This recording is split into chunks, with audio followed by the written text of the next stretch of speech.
Hola a todos, bienvenidos a una nueva edición de Margen de Error, el podcast electoral que sale todos los martes en los canales oficiales de Comité. Mi nombre es Bárbara y estoy acompañada una vez más por Ronald Cross y Javier Albán. ¿Cómo están, muchachos? Hola, ¿cómo están? Qué gusto verlos de nuevo, Bárbara, Javier, y a toda nuestra audiencia. Qué bueno encontrarnos de nuevo después de un break de 2 semanas. Así es. Así es, nos tomamos un mini break porque este espacio está más que para editorializar sobre las elecciones y lo que acontece alrededor del proceso electoral, está pensado para hablar sobre encuestas. Entonces, ante la ausencia de encuestas y la incertidumbre alrededor del proceso, donde creo que otros espacios y otros actores están mucho más autorizados para hablar al respecto, decidimos en conjunto tomarnos este break y ahora volvemos porque hay encuestas otra vez y porque ya arrancó, aunque con todavía dudas, todavía un nivel de incertidumbre, la segunda vuelta electoral.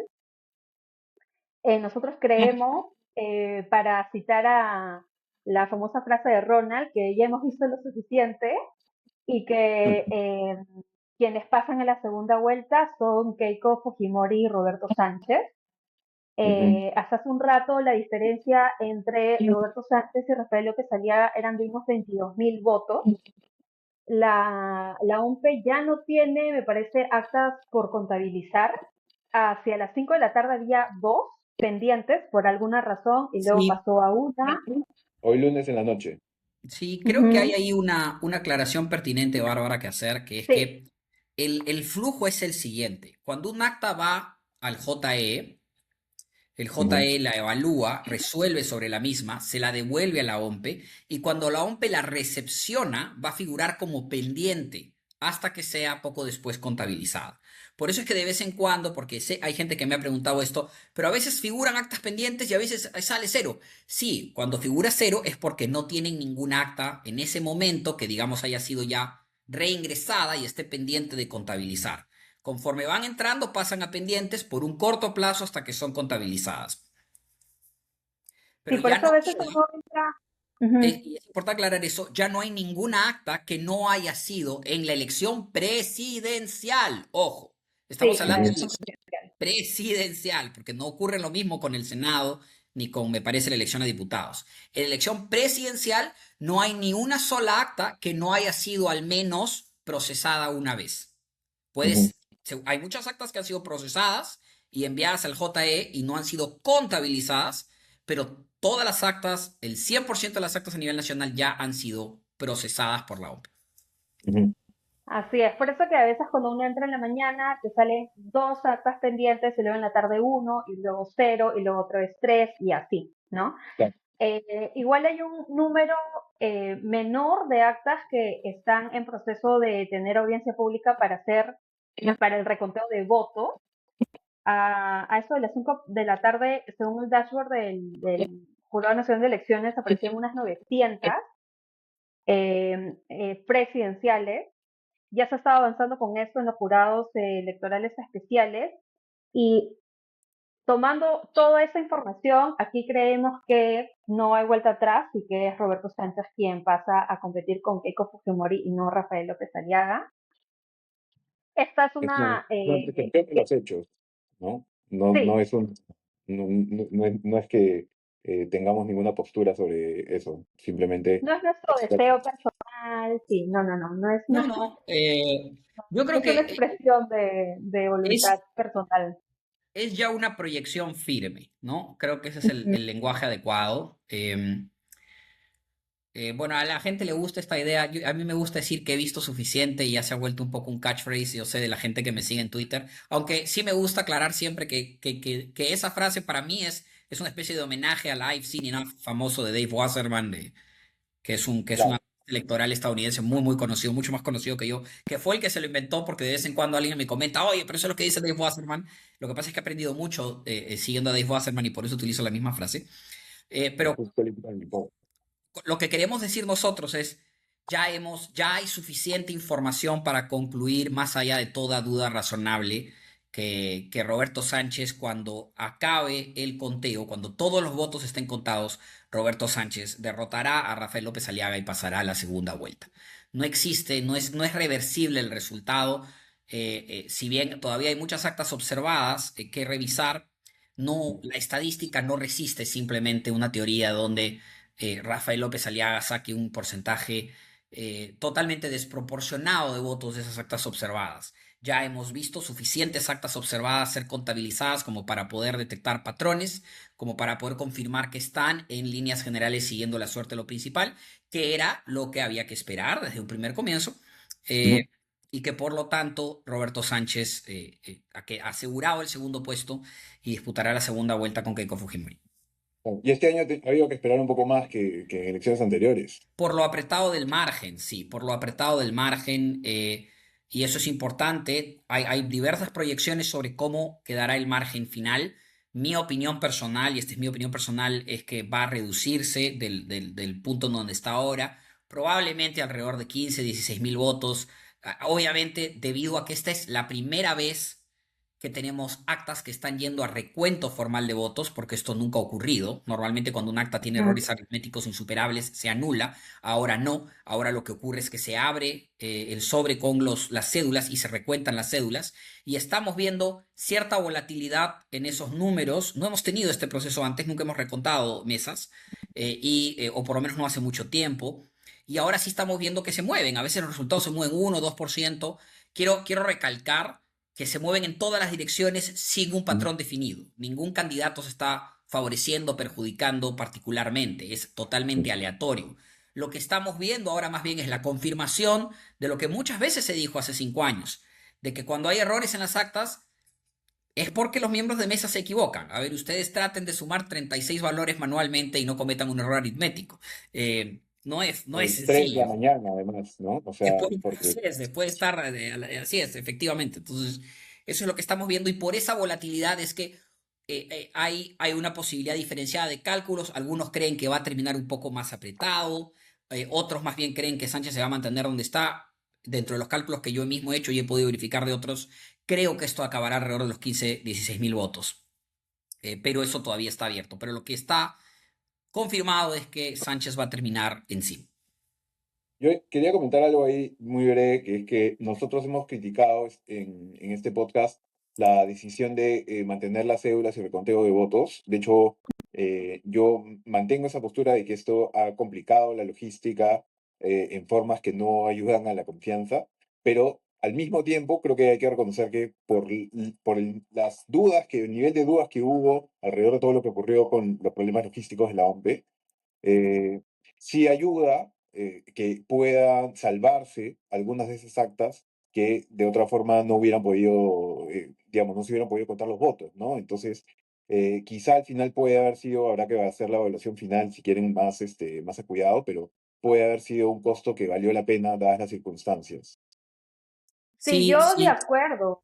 Yo de acuerdo contigo y tengo la misma sensación con la decisión del Jurado Nacional de Elecciones de ampliar la jornada electoral del domingo al lunes. Cuando inicialmente pasó, yo también estaba muy de eso está fuera del marco normativo, esto como que hace algo sin precedentes, puede abrir la Ujú. puerta para otro tipo de decisiones también extraordinarias. Y creo que a la luz de lo que ha acontecido, eh, guardar las cédulas y que tú puedas ver literal a través de YouTube o en medios tradicionales, ¿no? El recuento de esas cédulas creo que da un nivel de certeza que ahorita se necesita en un momento donde se ha cuestionado mucho todo el proceso, ¿no? También me deja esa sensación, obviamente con cargo a revisar de qué forma es que se ha utilizado el recuento de votos, si hay realmente una también lógica económica ahí, o si, porque ha habido esto, pero también ha habido otro tipo de situaciones con cédulas, ¿no? Que también han afectado a nivel de percepción el proceso. Entonces, pero Sí. concuerdo inicialmente con tu apreciación, ¿no? Sí. Sí, además, o sea, yo creo que uno puede preocuparse por el precedente de la decisión de extender al lunes, al mismo tiempo que reconocer bueno, probablemente es una decisión o sea, que uno entiende que se hizo queriendo cuidar el voto de la gente que no pudo votar y es difícil criticar algo cuando tú no tienes una mejor salida, ¿no? Ujú. Eh, una, ahora, al mismo tiempo que reconozco eso, sí sigo preocupado por el precedente para adelante. De hecho, eso dio lugar a que se pida, porque claro, la interpretación con la cual el jurado eh, decidió la extensión al lunes fue esta de decir que cuando la Constitución habla de criterio de conciencia en cómo Ujú. resuelve cuestiones en elecciones, eso significa que ante situaciones extraordinarias el jurado puede decidir básicamente con su propio criterio, no necesariamente apoyar una ley, lo que sea para darle una salida viable a la situación frente a la que se encuentra. Que desde mi perspectiva, creo que Ronald la comparte, no sé tú, Bárbara, también, es una interpretación demasiado amplia, no es una interpretación que yo seguiría como la correcta, pero es la que tomó el jurado en ese momento. Y con base en eso, se pidió también una ampliación de las elecciones en Lima o unas elecciones complementarias que al final han terminado siendo desestimadas también por el jurado. Yo creo, como dije por allí, no me acuerdo si en Twitter o en Instagram, em, que no solo porque en este caso ya se peleaban contra las leyes jurídicas, sino contra las leyes de la física, porque ya literalmente no te da el tiempo, ¿no? O sea, organizar una elección, incluso si uno pensase que esa es la mejor salida, incluye incluye varios pasos que a veces no nos damos cuenta que se tienen que hacer, pero a ver, tú te tienes que preguntar, para empezar, ¿cuándo va a ser esa fecha? Si esa fecha te va a dar para cerrar antes de la fecha ya instalada para segunda vuelta, si es que tienes que mover segunda vuelta o no. Si es que mueves segunda vuelta y esto lo haces antes del 7 de junio, tienes que conversar con todos y cada uno de los locales de votación individualmente, a ver si es que te lo van a prestar de nuevo. Luego tienes que hacer las contrataciones para mover la logística en esos nuevos días que no están hechas. ¿No? O sea, digamos que sorteos de miembros de mesa, si es que quieres nuevos miembros de mesa, o si es que vas a repetir con los miembros de mesa que ya escogiste antes y que los harías ir 3 veces porque van a tener que irlos de primera vuelta a la segunda vuelta. Eh, Tendrías que lidiar con un montón de miembros de mesa que seguramente no se presentarían. ¿No? Digamos que hay varios pasos, y yo acá estoy solo mencionando algunos como ejemplo, que no te permiten como decimos los abogados, materialmente, o sea, físicamente ya no puedes llegar a elaborar esto por un tema de tiempos. No, no se trata de que lo quieras o no, sino de que si quieres hacer unas elecciones mínimamente bien, que no tengan, que no repitan, por lo menos, que no esté seguro que van a repetir los problemas o más problemas de los que hubo la última vez, necesitas hacer las cosas con cierto orden y simplemente no te dé el tiempo si es que quieres tener autoridades electas para el 28 de julio, que es lo que manda la Constitución, ¿no? Ujú. Yo, sí, o sea, en efecto, estamos iniciando esta campaña por la segunda vuelta, muy pendientes todavía de las decisiones que puedan tomar las autoridades electorales. La semana pasada yo por 3 días consecutivos estuve así 80% convencida de que había una posibilidad real de que desde el Jurado Nacional de Elecciones se dé luz verde en las complementarias. O sea, vivir estos días post primera vuelta de esa manera no es normal, ¿no? Para nada. Eh, y por otro lado, todavía hay bulos de desinformación que se siguen discutiendo en la opinión pública, que se siguen desde específicamente Rafael López Aliaga en su conferencia de prensa de la semana pasada, se sigue poniendo sobre la mesa y uno de los más importantes es de las mesas que comienzan con el 900, ¿no, Ronald? Sí, ha habido. Y bueno, yo para empezar quiero agregar algo porque es un tema importante este de las elecciones complementarias y de Ujú. entender por qué no se pueden hacer. Creo que Javier ha explicado muy bien las razones legales y bueno, las físicas, como él dice, ¿no? Los temas materiales por los cuales simplemente no es posible. Yo agregaría ahí que cuando decimos que no es posible, es importante que la gente entienda lo que eso significa. Imaginen intentar algo que no está bien organizado. Imaginen Exacto, no tener es menor. una enorme cantidad de mesas que no se pueden abrir, colas Claro. gigantes. No es sencillo. Entonces, Ajá. el caos sería mucho mayor. Hay que tener en cuenta que por más que es legítima la sensación que Ujú. se lleva mucha gente con todo esto, eh, eh, a veces simplemente las alternativas de solución que se sugieren los remedios que se sugieren son peores que la enfermedad, y este era un caso de eso, ¿no? Correcto. Y otro Sí, tema que es importante entender, y de nuevo, yo sé que es frustrante, pero cuando pasa algo así, uno tiene que elegir entre las alternativas que tiene y tiene que considerar cuál hace menos daño. Permitirle a una parte significativa del electorado limeño. Y yo sé que es una línea que ya se cruzó el 13, pero en todo caso no hay que seguir el 13 de abril con las mesas que se abrieron el lunes 13. Pero en todo caso no es una línea que debemos cruzar aún más.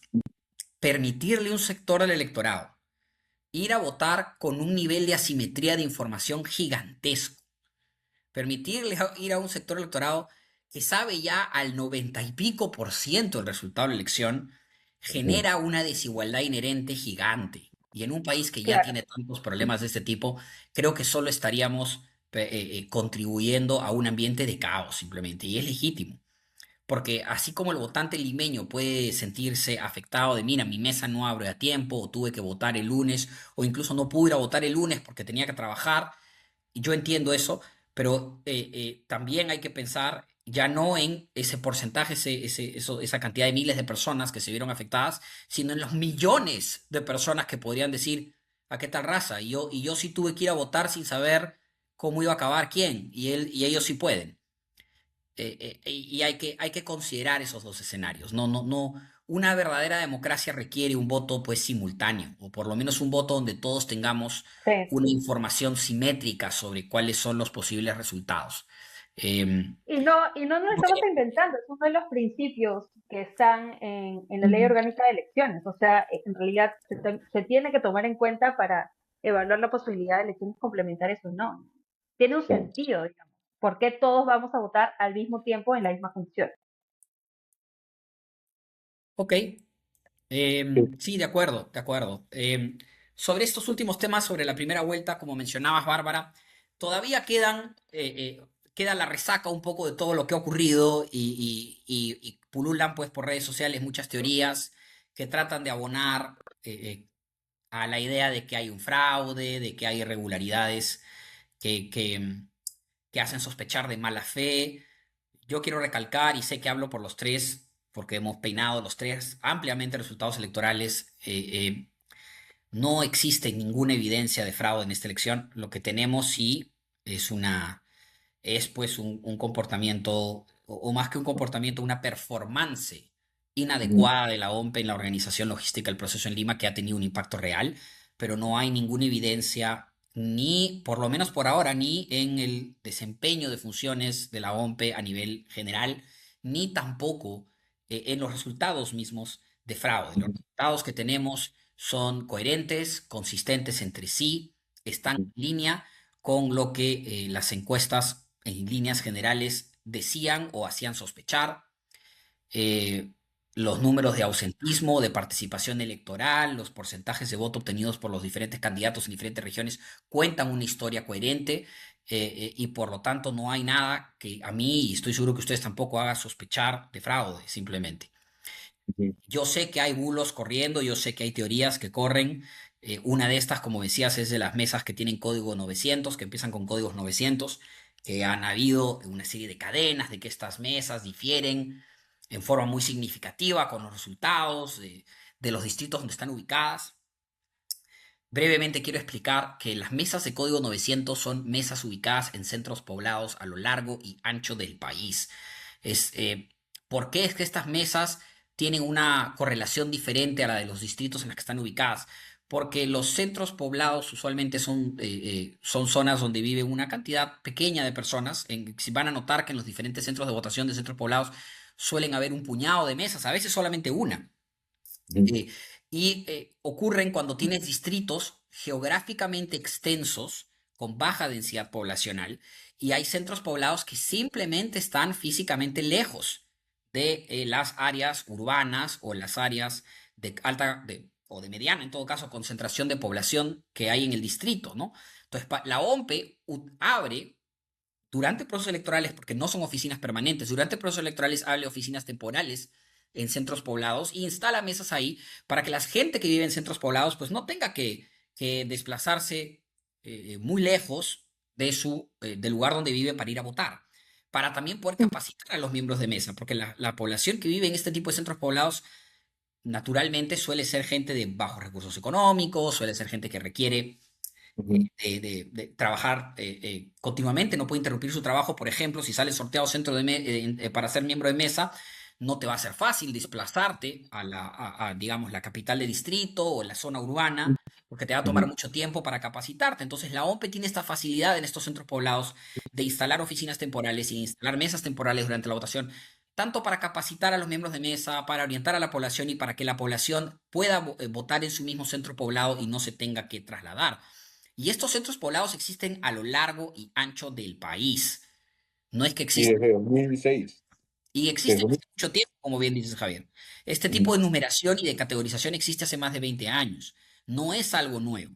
Lo que pasa es que, y esto es importante, cada vez que tenemos una elección presidencial reñida, que últimamente es siempre, cada vez que tenemos una elección presidencial reñida, personas que no conocen de elecciones, que no suelen estudiar elecciones, que simplemente están prestando atención a los detalles de las elecciones porque hay una elección y porque se sienten pues emocionalmente involucrados en la elección, empiezan a mirar cosas que no necesariamente entienden y como no las entienden, empiezan a sacar conclusiones que no guardan relación con la realidad, amigos.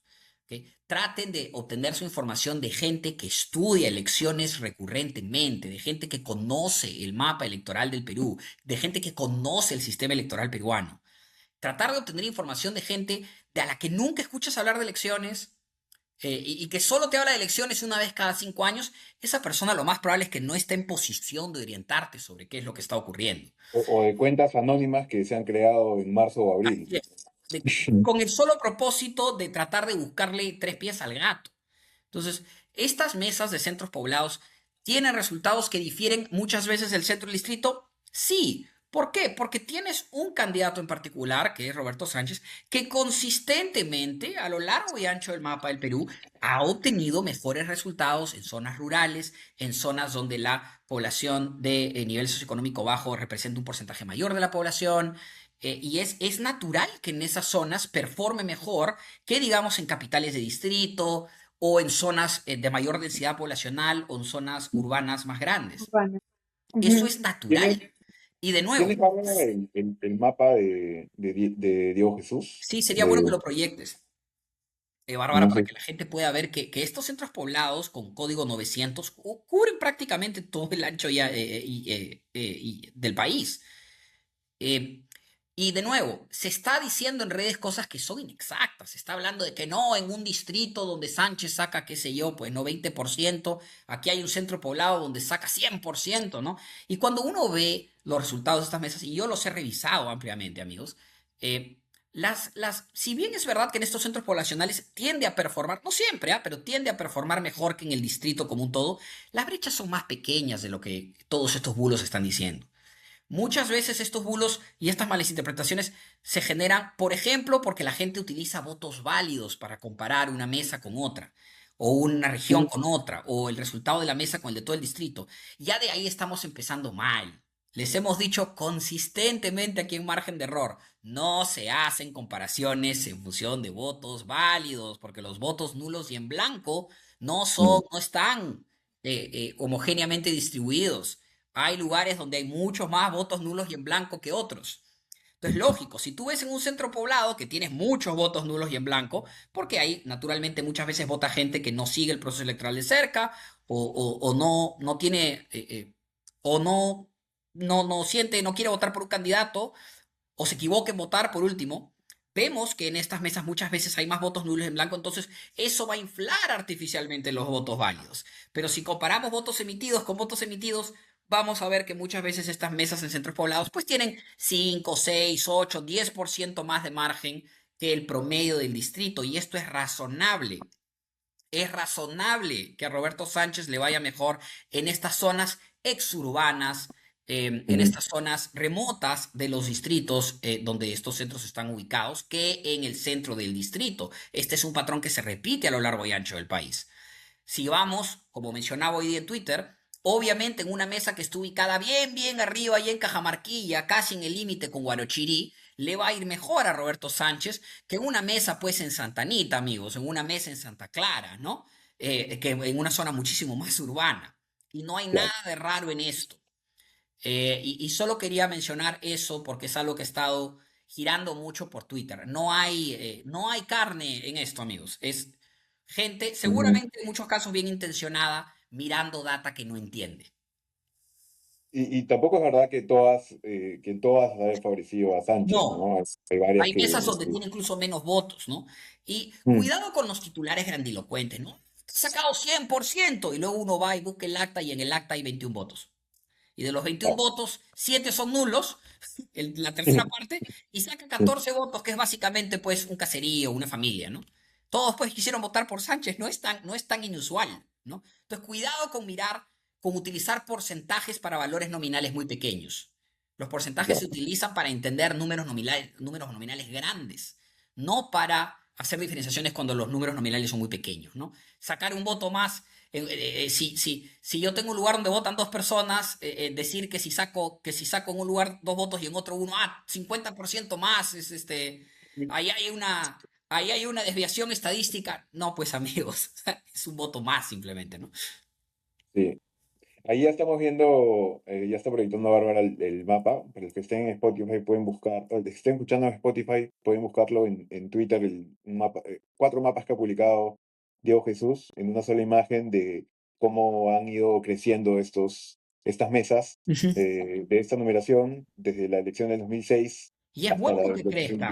Significa que estamos haciendo más fácil para la gente que vive en zonas alejadas el que pueda votar. Eso es bueno, eso es democrático, es Y es una inclusivo. labor que, de hecho, es una labor que ni siquiera se ha terminado. Hay otros espacios de gente que tampoco está pudiendo votar y que la OMP permanentemente se sigue preguntando cómo ampliar más. Por ejemplo, un proyecto que hubo que al final no se pudo llegar a materializar este año, pero que es una cosa que la OMP tiene pendiente todavía, es poner mesas de votación para la gente que está detenida sin sentencia, que es gente que no ha perdido su derecho al voto en principio, pero igual que no pueden votar físicamente. O también hay una cuestión constante sobre cómo permitirle el derecho al voto, y por eso es que se pensó en esta alternativa del voto digital, a los policías y militares que son, digamos, reasignados a algún otro lugar ese día y no están en su distrito del DNI, entonces no pueden votar efectivamente. Y entonces hay pequeños grupos todavía a los que todavía no les hemos resuelto el problema. Entonces, elección tras elección, la OMP tiene, de hecho, la obligación de ir ampliando esto para facilitar el voto de todo el mundo, ¿no? De acuerdo. Así es. Bueno, pasando al siguiente tema que queríamos comentar, es que, bueno, ya salieron encuestas de cara a la segunda vuelta. Ipsos sacó una primera medición de intención de voto, Ujú, midiendo tanto la intención de voto entre Keiko Fujimori y Roberto Sánchez y Keiko Fujimori y Rafael López Aliaga. Vamos acá a comentar nosotros la de Roberto Sánchez y Keiko. Y a ver, lo que en principio hay un empate, ¿no? Ambos están con un 38% de intención de voto, un blanco viciado 17 y uno precisa 7. Eh, y esto difiere de cómo inicialmente era medido Pedro Castillo en el 2021, ¿no? En la primera medición que hace Ipsos en 2021 entre Keiko Fujimori y Pedro Castillo, la diferencia entre uno y otro era de alrededor de 14 puntos, ujú, con Pedro Castillo arriba, ¿no? Entonces, aquí, si bien Keiko Fujimori, aquí tiene 38, en 2021 tenía 47, aquí Keiko Fujimori está performando igual, o sea, mejor que hace 5 años, diría yo. No sé qué opinan. La veo como mejor posicionada para enfrentar una segunda vuelta electoral por un Roberto Castillo frente a lo que sucedía hace 5 años con un con un Pedro Castillo, perdón, que, Mm. que tenía, pues, a pesar de que los dos, bueno, se ponen el sombrero y demás, sí son candidatos distintos, ¿no? ¿Cómo lo ven ustedes? ¿Cómo han visto esta primera medición? Fácil, vamos con Javier. A mí me ha parecido que de todas maneras es un escenario. A ver, yo siempre creo, primero me gustaría aclarar que para mí la segunda vuelta es, aprietas el botón de reset y es otra cosa, es Sí, otra elección, empezamos de nuevo y la foto inicial es un dato, es un indicio relevante, pero no tampoco podemos sacar demasiadas conclusiones porque o sea, somos un país en el que la segunda vuelta demora más de lo usual, ¿no? En otros lugares Correcto. la segunda vuelta es en dos Ese es un semanas. detalle importante. Exacto, y eso tiene un montón de consecuencias, digamos, en un país como el nuestro que tiene opiniones también fluctuantes y en el que las elecciones de segunda vuelta de los últimos años han estado pegadas, Es ¿no? más, la campaña de segunda vuelta en el Perú es más extensa de lo que son las campañas completas de elecciones en otros países. La campaña entera electoral en el Reino Unido, desde que se convoca la elección hasta que ocurre, es más o menos el tiempo de campaña de segunda vuelta, 6 semanas por ahí, ¿no? Entonces, es una particularidad de nuestro sistema. Yo nunca me voy a olvidar, además, cómo en la campaña del 2016, eh, una locura, pero PPK en un momento se va más de una semana de viaje a Estados Unidos a ver a su hija. Y el PPK vuelve y tranquilo gana después de eso, ¿no? O sea, como que suspende y eso en ningún otro país se ve, ¿no? O sea, digamos, sí es una característica particular, pero solo para comentar que sí creo que empieza mejor Keiko Fujimori que en años sí. anteriores, si uno piensa no solo en la elección del 2021, en la que efectivamente comenzaba Pedro Castillo con 42% de intención de votos y Keiko Fujimori con 31%, sino que si retrocedemos al 2016, PPK también tenía 44 contra 40 de Keiko Fujimori.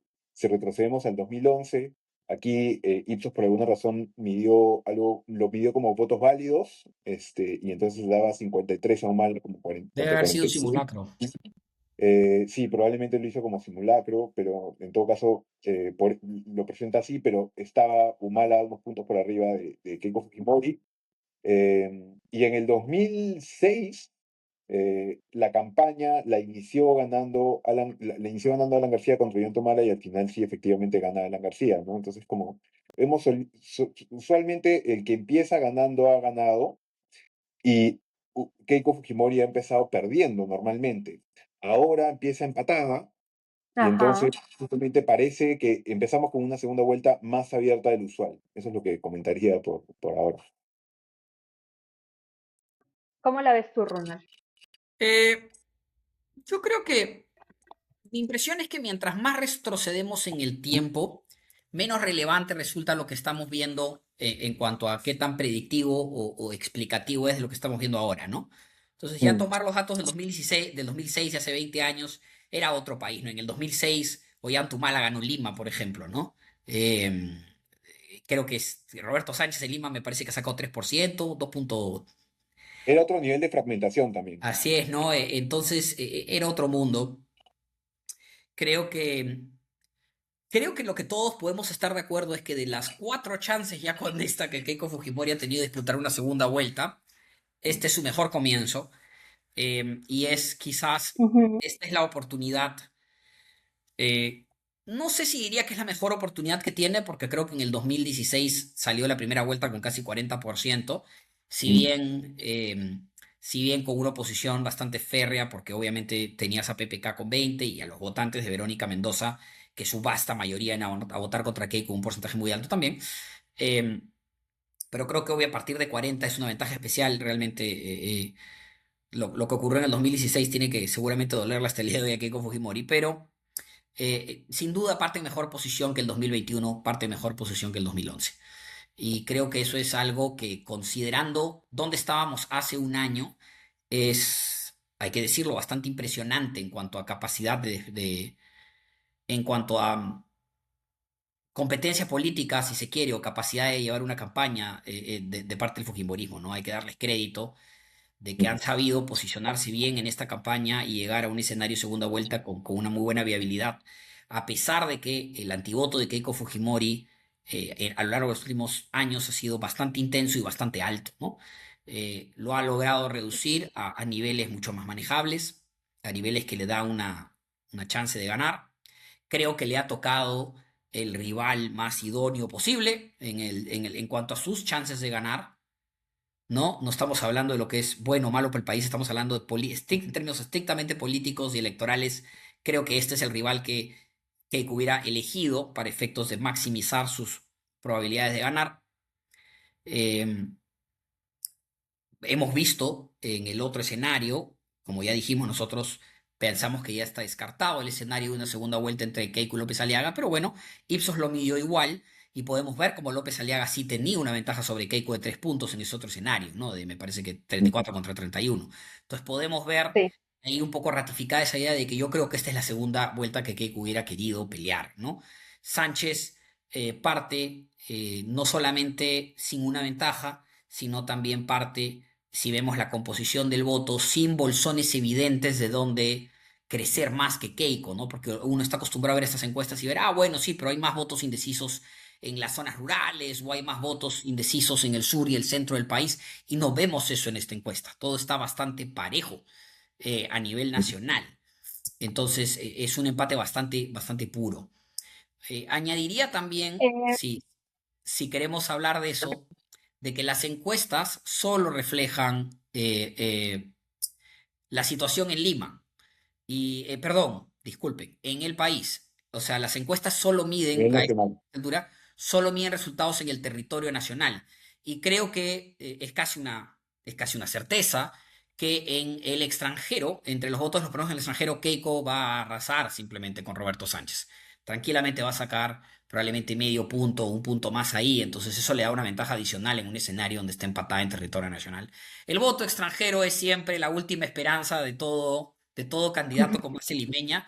En esta primera vuelta, incluso que acaba de pasar, fue la última esperanza de López Aliaga, pero como suele ocurrir, al final termina siendo una falsa esperanza, nunca alcanza. Los Eh, bolsones. pero en un escenario de segunda, principalmente porque López Aliaga no logra consolidar suficiente porcentaje de votos, ¿no? En varias circunscripciones importantes como Chile, ¿no? Chile. Tiene que Claro. competir con votos con Belmont, con Carlos Álvarez, con figuras que le son reconocibles a muchos peruanos en el extranjero que dejaron el país hace mucho tiempo, pero no tienes eso en segunda vuelta. En segunda vuelta sí sospecho que logrará una cantidad muy importante de ventaja que en un escenario muy cerrado va a ser crucial y podría ser definitiva. Entonces, creo que todas esas cosas es un buen comienzo para Keiko Fujimori. Pero el que esperaba que de Keiko acuerdo. Fujimori empiece la campaña con 5 o 10 puntos de ventaja, habría que preguntarle en qué isla ha estado refugiándose los últimos 10 años, ¿no? Porque es la política con antivoto no solamente más grande, sino más intenso en el país. Y es simplemente difícil desde esa posición ganar una elección presidencial. Sí.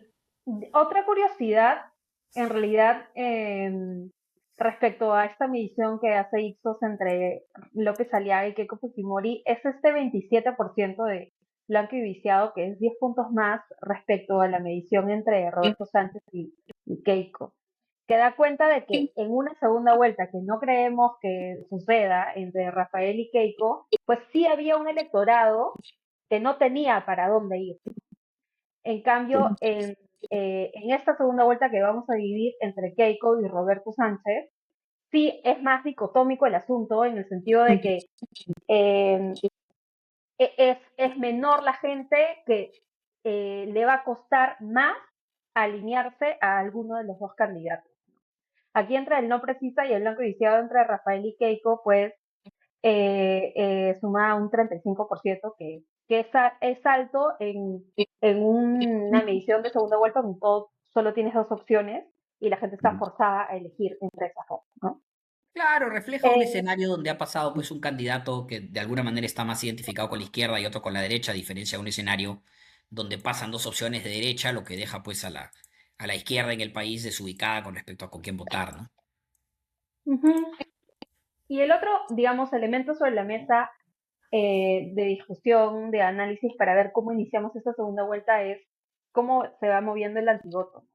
Ipsos también mide cuán dispuestos están los encuestados a votar por Keiko y por Roberto Sánchez. Ya. y en el último mes el antivoto de Keiko se reduce, mientras que el de Roberto Sánchez se incrementa, ¿no? Ujú.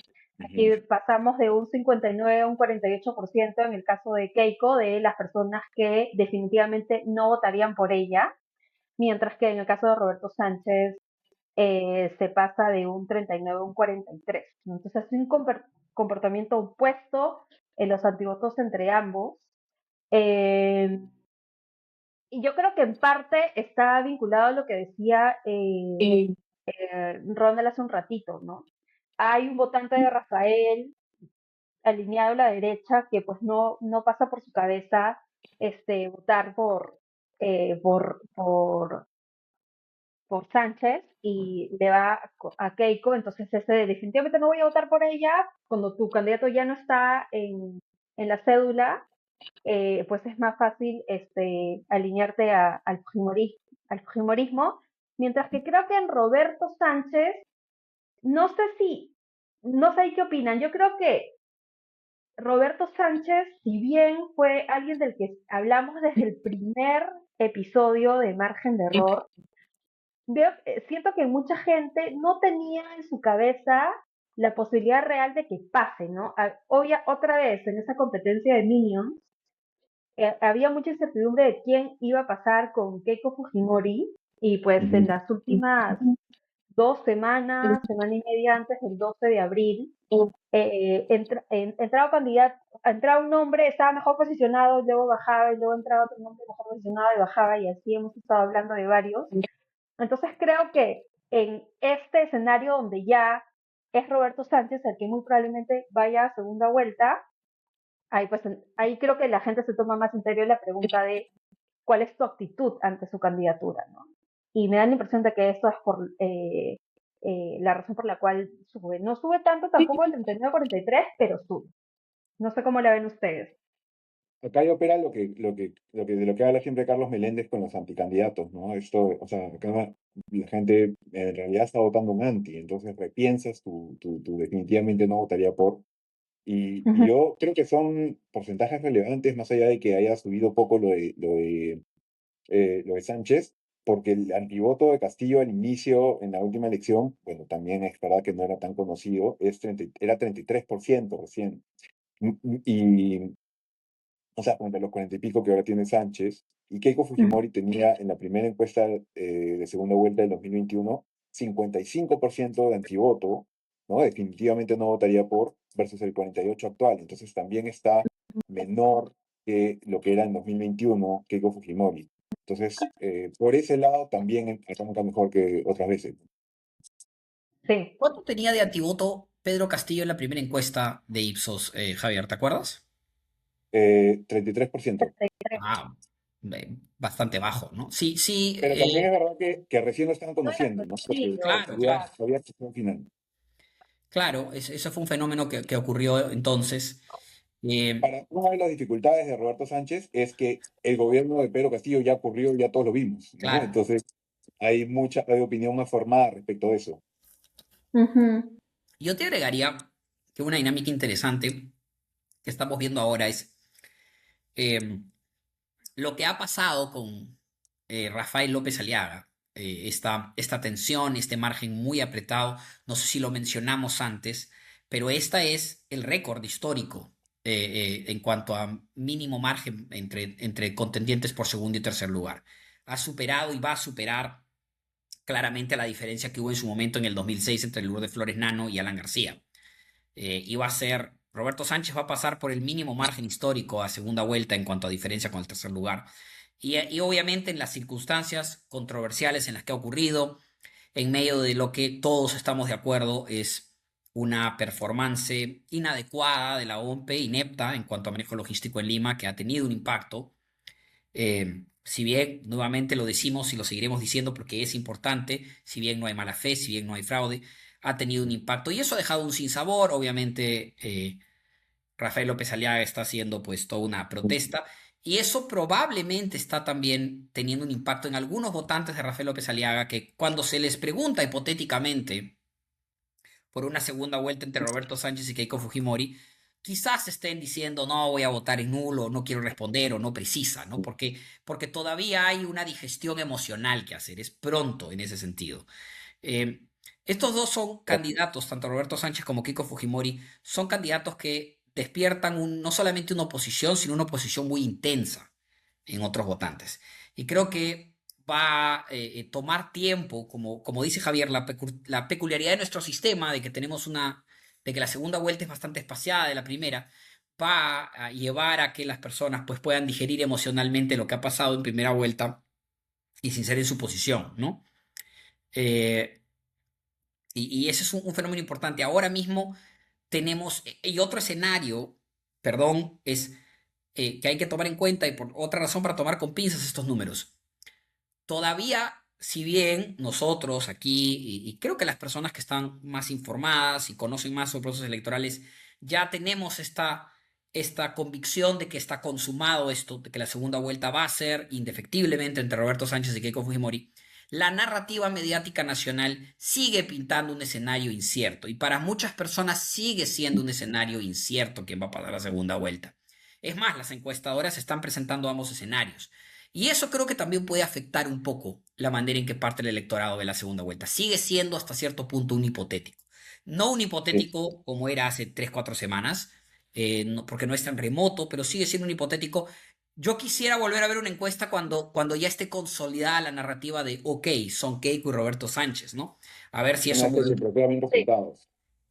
Lo que pasa es que otras veces, otros años, como no ha habido este problema de la cercanía, ¿no? Que además empataba con los problemas logísticos, teníamos claridad que ya en un momento no se habían contado 100% los votos, pero ya sabíamos quién había pasado porque había certeza de una estadística, ¿no? También, además, eh, me parece importante mencionar, antes de que se me olvide, que sí son importantes estos análisis para ver cuánto realmente se ha afectado a cada candidato de Lima, ¿no? Que se va a tener que hacer uno final cuando ya se tenga el 100% de los resultados, pero hay algunos que preliminarmente ya se han hecho, particularmente hay dos que yo les sugiero revisar, que son los de Matías Fabré y también de Gonzalo Márquez.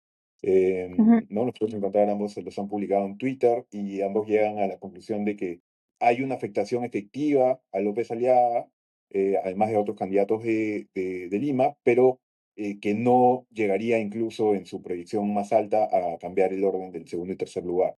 De todas maneras, ellos mismos advierten, esto es algo que se tiene que volver a repasar una vez que se tenga el 100% de los resultados y tienen que haber los procesos de auditoría que sean necesarios porque para recuperar la confianza eso siempre es importante, pero al menos de estas predicciones iniciales y parece que no ha habido algo que cambie el orden.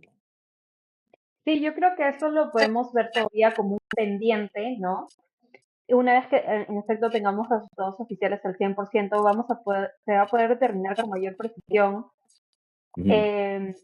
qué hubiese pasado si, ¿no? No se hubiesen abierto tarde tales mesas y se hubiese podido votar todo el domingo, ¿no? Entonces, pero lo que estamos viendo con las limitaciones que tiene cada metodología de los estudios que ha mencionado, de los ejercicios que ha mencionado Javier, esos ejercicios estadísticos de Matías y de Gonzalo, igual creo que incluso las cifras difieren, ¿no? O sea, no son similares, pero aún así los dos se llevan a la conclusión de que no habría un cambio en el orden, ¿no? Otra vez, Efectivamente, sí, nada, solo yo quería agregar que estas cifras de Ipsos que hemos estado comentando son una encuesta que se hizo el jueves y el viernes de la semana pasada.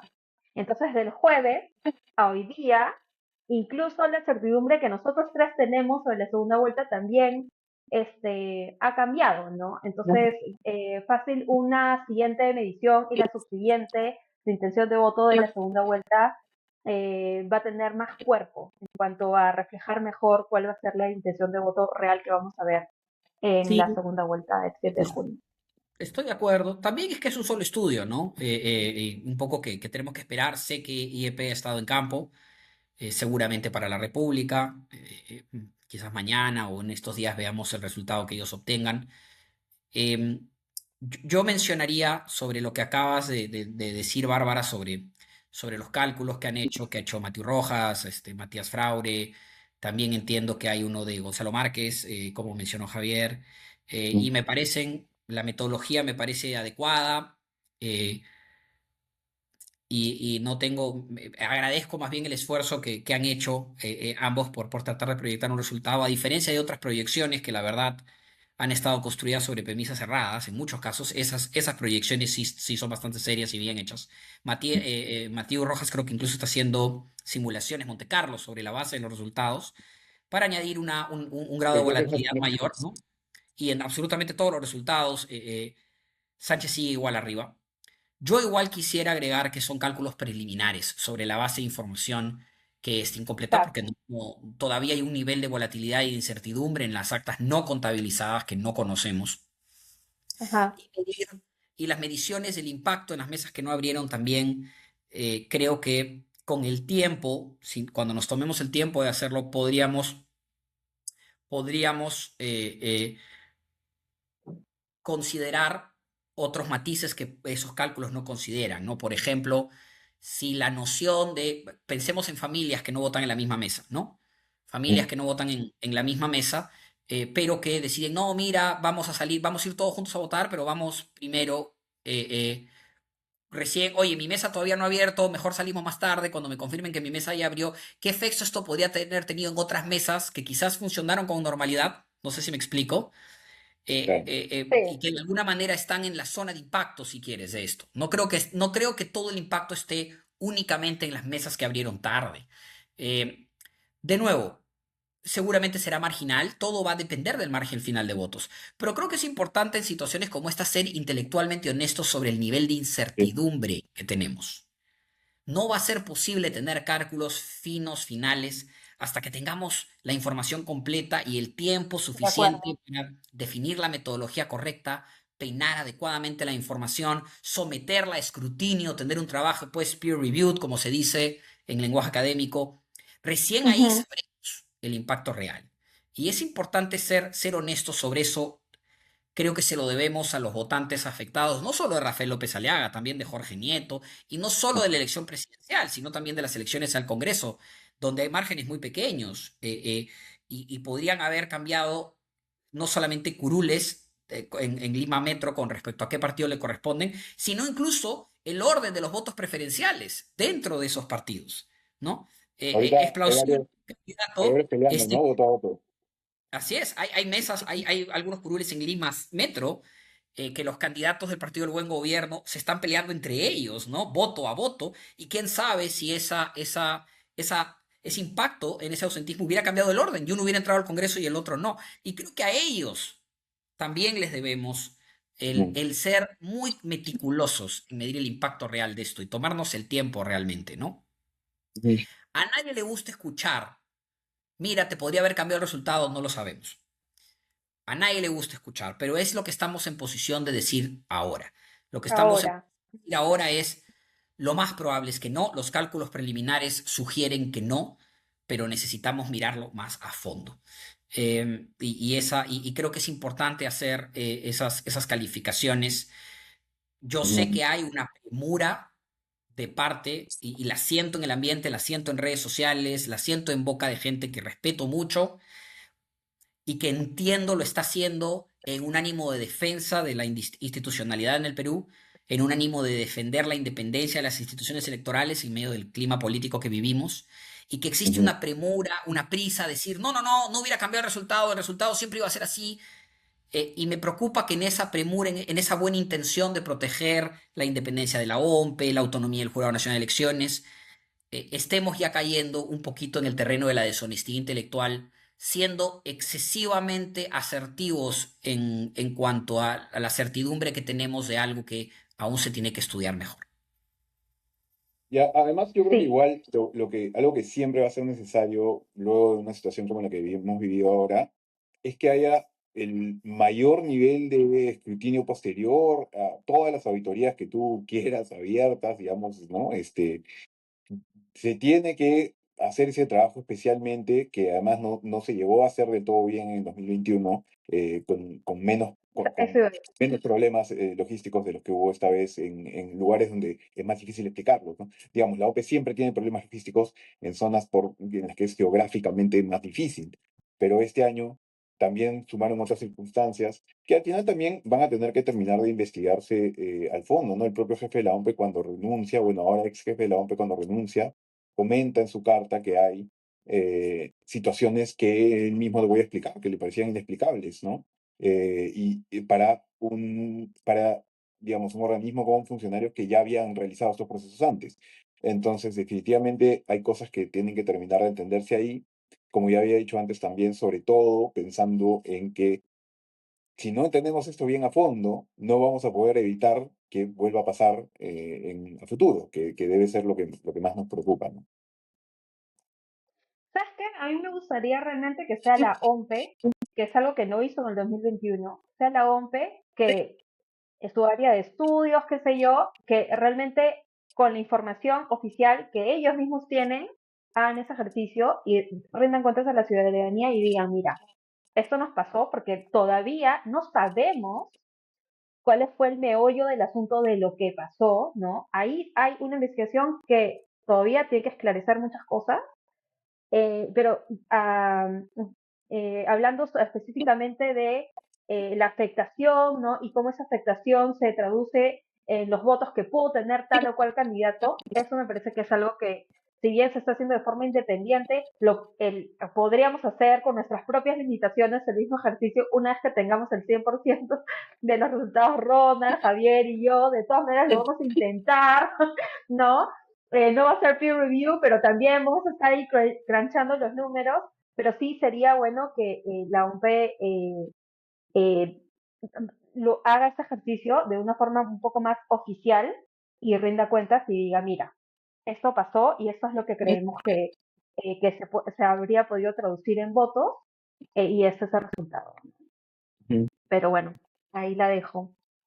Eh, una cosa que Javier quería comentar para ir terminando es Ujú. esto de aquí, el Ujú. Polymarket. Sí, sí. O sea, a mí El me primer parece que capítulo les dijimos, amigos, ¿ah? lo que habíamos dicho, ¿no? La gente que ha puesto en Polymarket ven las mismas encuestas que todos vemos y no la interpretan Ajá. bien. Es difícil pensar que Polymarket tiene una sabiduría que nadie más tiene y que te dice la verdad. O sea, gente, la razón por la que las encuestas no te mostraban antes a Sánchez arriba no es porque todos se habían coordinado para ocultarlo, sino porque la gente no se había decidido por Sánchez. No le estaba prestando todavía atención a la elección. Y nosotros lo dijimos desde el inicio. Habían indicios para saber. Todavía había un bolsón muy grande de gente que estaba indecisa, varios estaban en lugares en donde podría ser que se inclinen por un candidato como Sánchez, lo advertimos, y estas cosas, estos cambios fluctuantes de las últimas semanas, que además no solamente están en datos como estas encuestas que salen recurrentemente, ha salido también una última de Ipsos hace poco, de cómo hay cerca de un 40% de gente que decide en la última semana o semana y media, sino que cualquiera de nosotros le Exacto. puede comprobar. Digamos, pregunten, ¿acaso en sus familias, en sus amigos, todos tenían el voto decidido a un mes? ¿No? O sea, yo mismo, probablemente nosotros tres, yo he cambiado mi voto más de una vez en la última semana, porque trataba de votar, de pensar cuál puede ser un voto estratégico y era pues muy difícil de calcular, ¿no? Ajá. Entonces, bueno. Sí, yo también sonrío cuando escucho cosas como la sabiduría del mercado y eso no le creo a Polymarket. No hay ninguna sabiduría ahí. Yo creo que ya lo hemos comentado en episodios anteriores, pero creo que la volatilidad de las apuestas está relacionada a lo que dicen las encuestas, en lo que se habla en la opinión pública y en algunos picos, digamos, que también pueden ser como ficticios productos de una intervención más masiva a favor de tal o cual candidato, ¿no? Ujú. Entonces, bueno, nada, si quieren ir jugando a la ruleta electoral y ir metiéndole Polymarket por pura joda, o sea, métanle, pero otra vez, ¿no? Con pinzas, viendo las cifras Polymarket, porque claramente no revelan nada, más que la gente que está en Polymarket está apostando así o así, ¿no? Y ahí nada. Y al revés, al revés también, la gente le tira barro a Google Maps, a Google Trends, Algo el pero tren. Google Trends te dice cosas un toque más interesantes, ¿no? Pero para comenzar, por ejemplo, la subida de Nieto de la última semana se vio antes en Google Trends, muy fuertemente en viernes, sábado, ¿no? La que se materializó el domingo. También se notó la caída de Belmont, y la caída de Belmont también se vio en encuestas. La caída de Belmont fue algo que sorprendió a mucha gente, ¿no? Yo puse ahí un mensaje de que yo creía que todavía podía caer en la última semana, en un momento en el que para mucha gente ya estaba comprada la segunda vuelta de Belmont, pero tú ves como estos candidatos que crecen por efecto arrastre, no, no necesariamente van a quedarse ahí arriba, y si es alguien tan conocido y tan atacable como Belmont, a quien además de que en 2018 ya le había pasado que había caído así en la última semana, no es algo tan raro, ¿no? Yo quería comentar solo una cosa final. No sé si tienes yo te pasé he pasado una imagen un mapa que compartió Matthew Rojas, Sí, de la intensidad de voto ¿parto? por Keiko Fujimori, ¿no?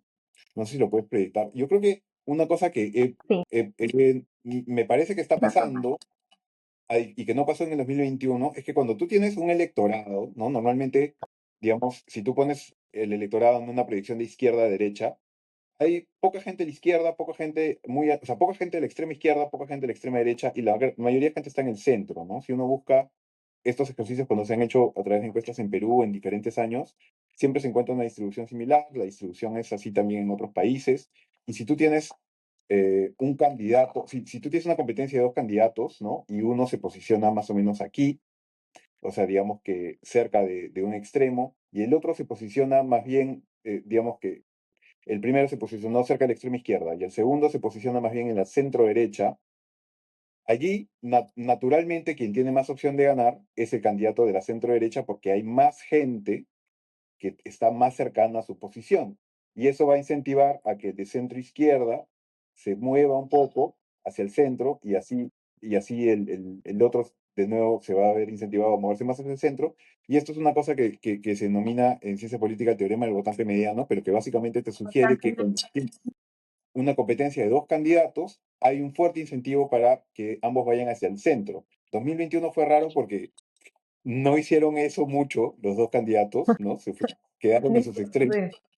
Pero esta vez sí me ha parecido que tanto Sánchez, con sus posiciones como por ejemplo respecto de pedir responsabilidad antes de hablar de flancos, como Keiko Fujimori, casi antes de la primera vuelta, ambos están pegándose más al centro ya, y entonces sí creo que puede ser una elección que difiera del 2021 en ese sentido. No sé qué les parece a ustedes. Sí, ahí yo creo que discursivamente veo, bueno, lo que pasa es que la campaña de Keiko Fujimori del 2021, sus mensajes y la forma en la que ella se presentaba, era, Ujú. justo lo hablaba hoy con un compañero de trabajo, era menos institucionalista que ahora. No, me río porque no es que creo que Keiko es una persona pro Institucionalista particularmente. institucionalismo, sino que sí la veo, digamos, más cuidada en cuanto a los mensajes que dice, ¿no? Más, mientras que en el 2021 debe ser por el contexto pandémico y demás, Ujú. eh, había mucha hipérbole en las narrativas, en los discursos políticos. La Sí. veo a Keiko más contenida esta vez y a Roberto Sánchez retrocediendo en algunas cosas, como bien dice Javier. Entonces creo que podríamos visualizar, prematuramente lo digo, una segunda vuelta en la que los dos estén más dispuestos a ir a irse más al centro, ¿no? O, eh, a tratar de captar el votante. Obviamente Keiko no va a ir pues por un voto, con voto de izquierda, pero sí podría en algún momento moderar su discurso en algún momento, y a Roberto Sánchez yo creo que si a él yo lo se posicionaba más a la izquierda, también lo veo con más intención, de también de moderar sus discursos, ¿no? A cualquiera de los dos, pero más a Roberto que a Keiko, porque otra vez a Keiko no la he visto tan a la izquierda, tan a la derecha, ¿no? En esta primera vuelta respecto a la primera vuelta del 2021. ¿Cómo la ves tú, Ronald? Yo te añadiría que estas cosas son siempre pues relativas a lo que es alrededor, ¿no? La figura en el 2021 la figura de Rafael López Aliaga no fue tan central en la campaña. Él creció un poco más hacia el final, y no estuvo en el centro, digamos, de la expectativa como estuvo esta vez. Esta vez la campaña se ha desarrollado de tal manera que parecía existir una expectativa generalizada de que Rafael López Aliaga iba a pasar a la segunda vuelta. Por mucho tiempo estuvo liderando a Keiko Fujimori en varios estudios de opinión a lo largo del último año. Sí. Y la existencia de ese espacio por parte de Rafael López Aliaga le permite con mucha naturalidad a Keiko ocupar un espacio más de centro.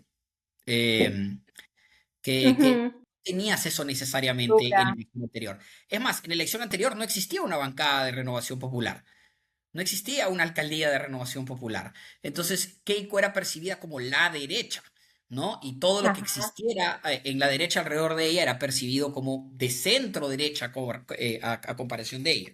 Mientras que ahora hay un espacio más natural para ella de percepción de centro derecha porque está no solamente Rafael López Aliaga, sino Renovación Popular ocupando la alcaldía metropolitana de Lima, muchas alcaldías distritales emblemáticas de la ciudad, una bancada importante en el Congreso y una presencia mediática significativa. Y eso me parece que te cambia un poco y por eso es que tenemos esta percepción de Keiko como más centrada, ¿no? Ajá. Una cosa Y en que cuanto yo a lo que, creo, perdón. otra cosa que yo añadiría para terminar ahí es, veo a Keiko un poquito más en control de la narrativa fujimorista ahora, ¿no? Yo recuerdo la campaña en 2021 y tenías todavía a Kenji pululando por ahí, lo sacaron en algún momento para buscar pues una reconciliación muy mediática, ¿no? Creo que incluso que Alberto Fujimori sacó un dibujo pidiendo disculpas en la campaña en 2021, Claro, ¿no? Alberto estaba vivo, claro. Y existía todo el debate alrededor de será o no será indultado Alberto Fujimori, que estaba en el Mm, trasfondo de la campaña sin que Keiko lo pudiera controlar. Y nada de eso existe ahora. Alberto Fujimori ha fallecido, Kenjo Fujimori está alejado de la política. Los otros voceros del Fujimorismo parecen ahora sí férreamente alineados con Keiko. Keiko claramente marca la pauta en la campaña, ¿no? Y eso así le es. permitiría tener mucho más control de la narrativa de la campaña y aparecer, dar la impresión de estar mucho más en control también y de tener un liderazgo mucho más fuerte. Mientras que si han estado prestando atención a los canales de televisión y a los streamings, hemos visto a Antauro Humala de gira, ¿no? Ha estado Antauro con Rosa María Palacios, ha estado Antauro con Milagro Leiva, ha estado por ahí haciendo en algunos programas de streaming, siendo el Antauro Humala que todos conocemos, ¿no? Hasta con Y Fernando me parece Rincón. que, Hasta con pero Fernando Javier, Rincón, ¿no saben?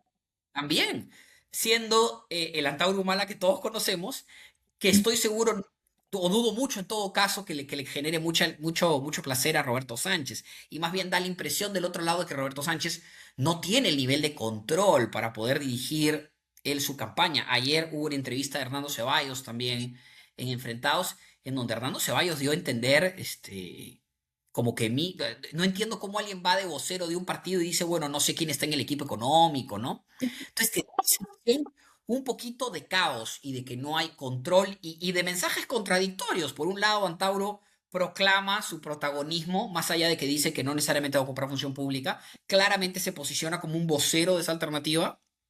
Ujú. Y por el Ujú. otro lado, sale un representante de Juntos por el Perú a decir, bueno, lo de Antauro es una alianza electoral, no necesariamente va a continuar en el gobierno, ¿no? Entonces ahí hay, creo, Claro. un contraste adicional con lo que vimos el 2021, donde había menos control de la alternativa por parte de Keiko y más bien crecía la figura mesiánica de Pedro Castillo al otro lado, ¿no? Eh, Claro. Sí. Y ahí hay un contraste que me parece interesante. Y quiero ver, a ver qué estudios más salen, a ver por dónde va, porque creo que los números también van a dirigir un poco cómo se va a desarrollar la campaña, ¿no? Javier, tú querías decir algo, perdón, te corté en algún momento, me parece. No, solo que ahí me había olvidado mencionar en mi comentario anterior y por eso le pedí a Bárbara que proyecte el mapa de Matthew Rojas, que probablemente ahí lo que vamos a ver en cuanto a la batalla geográfica, yo comencé comentando la batalla por, digamos, el espectro ideológico, pero em, en realidad también va a haber o sea, va a haber más de una batalla, ¿no? No solamente importa ese nivel del espectro biológico. En cuanto a lo geográfico, Claro. probablemente vamos a ver, como comenta aquí el propio Mateo Rojas, una intensidad mayor de los votos de la gente que ya votó por ellos y no va a haber mucho, no va a haber excesivo trasvase de ahí, ¿no? O sea, como que lo que probablemente vamos a ver es cómo varias de esas zonas ya naranjas se hacen más naranjas y las zonas verdes se hacen más verdes, y ahí Mira, va a estar buena la competencia. te voy a ser sincero, Javier. Instintivamente te diría que si tú me muestras este mapa de color, si tú no me, si tú pudieras traerme un mapa de color del resultado de la elección, un mapa hecho el 8 de junio, ¿no? Y me lo Ujú. trajeras sin números, y me dijeras, este es el mapa de color, eh, esos números, esos naranjas intensos en el centro del país, a mí me da la impresión de, bueno, Keiko ganó. Yo Mm. sí pienso que Roberto Sánchez va a tener que voltear alguno de esos números en Junín, porque Roberto Sánchez ha tenido una particularidad en esta elección, y lo voy a, bueno, estoy trabajando en un mapa para proyectarlo seguramente en mis redes sociales y por ahí lo mostramos en el siguiente episodio, porque yo soy Ujú. bastante limitado en el manejo de esas herramientas, estoy aprendiendo, yo sigo trabajando con mis Excel simples, de vez en cuando uso Claude o ChatGPT para algunas proyecciones, pero sigo siendo bastante artesanal para lo que está disponible hoy. Pero estoy trabajando en un mapa contrastando el resultado de Roberto Sánchez este año con el de Pedro Castillo hace 5 años, porque creo que es muy indicativo. Creo que comparar a Roberto Sánchez con Pedro Castillo es muy ilustrativo de cuál es su potencial de crecimiento, porque claramente es un perfil muy similar. Es más, es un perfil que busca intencionalmente imitar a Pedro Castillo, ¿no? Y Ujú. lo que he notado es que realmente la performance de Roberto Sánchez en centros urbanos altamente o de alta densidad poblacional a lo largo del país, incluyendo en Cajamarca, que es digamos, el epicentro de su candidatura, junto a quizás en menor medida Amazonas. eh, Incluso ahí tú ves que está superformando a Pedro Castillo. En Cajamarca provincia está superformando a Pedro Castillo por 11 puntos con respecto a la primera vuelta, ¿no? Entonces, y esto lo ves repetido en el centro del país, lo ves en Junín, ¿no? Lo ves en Huánuco. Entonces, en Pasco también hay una caída fuerte en Daniel Cíes Carrión, por ejemplo, ¿no? Entonces, en Pasco provincia también fuerte, casi 20 puntos menos que Pedro Castillo. Entonces, ahí hay un problema que Roberto Sánchez tiene que resolver, porque si pierde esas regiones por ese margen, no hay manera que gane esta elección. Eh, y eso es algo que estoy seguro que sus estrategas de campaña van a estar preguntándose, bueno, ¿cómo recuperamos más el ritmo? Porque, ok, nos ha alcanzado para pasar a la segunda vuelta, pero no estamos en la posición que Pedro Castillo estaba al día siguiente a la primera vuelta en 2021. Estamos en una posición bastante más precaria que la que estaba Pedro Castillo. De Sí, yo acuerdo. coincido. Creo que si ubicamos dónde está el votante medio, ¿no? Para seguir con nuestro eje izquierda-derecha, ¿dónde está el votante medio del Perú y quién tiene que hacer más esfuerzo para mejorar su performance respecto de la primera vuelta para llegar ahí y ganar? Yo creo que más tarea tiene Roberto Sánchez que Keiko Fujimori, ¿no? Sí, yo me llevo la misma impresión. Y va a ser interesante ver. Ahora, son varias semanas de campaña, ¿no? Y en esas semanas van a haber escándalos. Si es que el gobierno actual no nos da otro escándalo y otra crisis más que distraiga la atención mediática, porque estamos eligiendo un nuevo gobierno mientras vemos el colapso en cámara lenta del actual, ¿no? Y Roberto Sánchez sigue siendo congresista. Correcto. Y eso lo puede poner en Así es, posiciones bastante incómodas si se tiene que votar una censura o algo así, ¿no? Exacto.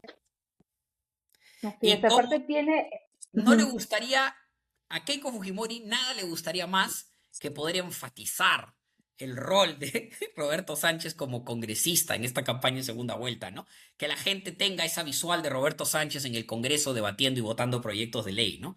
Creo que es una imagen visual que a Keiko le gustaría mucho ver en campaña. Sí, eso como siempre, ¿no? La segunda vuelta es una campaña intensa porque se enfoca en los dos y es una cobertura mediática muy fuerte sobre los dos, ¿no? Entonces, y es algo que ellos tienen que aguantar esa presión todo el tiempo. Y yo creo que sobre Keiko, ¿qué más podemos saber, ¿no? Ella es su cuarta carrera presidencial. Creo que mientras que Roberto Sánchez tiene un pasivo que todavía no está siendo explorado tan mediáticamente como sí va a ser en las siguientes semanas, y es el rol que él ha tenido en la Comisión de Energía y Minas, sobre todo el tema del reinfo y la minería ilegal, ¿no? Eso, entre otros temas, pero ese principalmente, él como líder de la bancada Juntos por el Perú, creo que ahí tiene todavía un pasivo, y así como este es un ejemplo de muchas otras cosas que creo que podrían aumentar la presión sobre él y su rol como congresista en estos últimos 5 años, ¿no? Así que bueno, vamos a ver. De acuerdo. Yo solo cierro con un Bueno, comentario sí, de que me parece, o sea, yo quiero reiterar algo que ya dije la semana pasada, que me gusta mucho sentir que este año, por lo menos dentro de todo lo malo, ha habido algo muy positivo, que es el surgimiento de mucha gente eh, especialista en diferentes cosas, que ha surgido también para tratar de aclarar las cosas, encontrar la verdad, o sea, aportar diferentes cosas para encontrar la verdad y nuevas cosas, nuevas formas de entender todo. Aquí hemos compartido un par de mapas y referencias a algunos de ellos. Hay otro mapa que ha publicado también Raúl Asensio del IEP. Bueno, él no acaba de aparecer, y sí está hace tiempo, pero digo, Raúl Asensio ha publicado un mapa que lo elaboró César Martinelli, ¿no? Que es un economista que ve elecciones en la Universidad George Mason, que publica como que unas pelotas del tamaño de cuánto es cada uno, pero además han habido muchos análisis de datos. Ese es el de Martinelli que publicó Asensio, ¿no? Que me parece muy bueno para ver, porque efectivamente, como alguna gente siempre aclara, la tierra no es la que vota, sino la gente, ¿no? Y donde hay más gente siempre también es importante para los cálculos electorales. Pero más allá de este mapa u otros, creo que o sea, quería cerrar solamente el episodio de hoy con este comentario apreciativo hacia todas hacia estos esfuerzos. Es verdad que también hay otros que más bien han generado bulla, pero yo destaco eh, todos los esfuerzos que han habido de tanta gente que se está sumando a esto de vigilar bien la elección, tratar de entenderla mejor, y creo que hay un ambiente bien bacán que se puede construir a partir de eso, ¿no? sí, ese es Javier intentando ver siempre el vaso medio lleno. Yo la semana pasada vi negro 3 días consecutivos. Realmente pensé que se venían elecciones complementarias por toda la información eh, que venía llegando, cosa que no ha pasado. Así que bueno, todavía estamos con la resaca de la primera vuelta que no acaba, pero ya arrancando la segunda. Así que creo que también este espacio nos ayuda a los tres a ventilar frustraciones, preocupaciones y compartirlas con toda la gente que de alguna u otra manera nos sigue. Gracias a todas las personas que también se conectan con nosotras todas las semanas para hablar un poquito más sobre la selección. Sí, sí, de verdad, gracias a toda la gente que se conecta, que nos acompaña en esta aventura electoral. Eh, creo que yo solo espero que por favor la segunda vuelta no se defina por 5.000 votos, porque en serio, nos van a matar, amigos. De verdad, este país nos va a matar.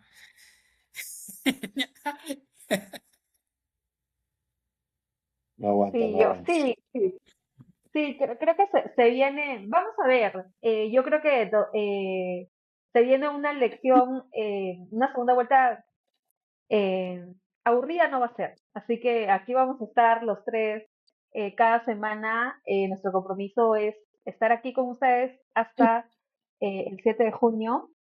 Y Sí. eso es Bueno, todo. Muchas gracias, cuídense. Gracias a Nos todos vemos. amigos y nos vemos la próxima Gracias. semana. Nos vemos la próxima semana. Chao.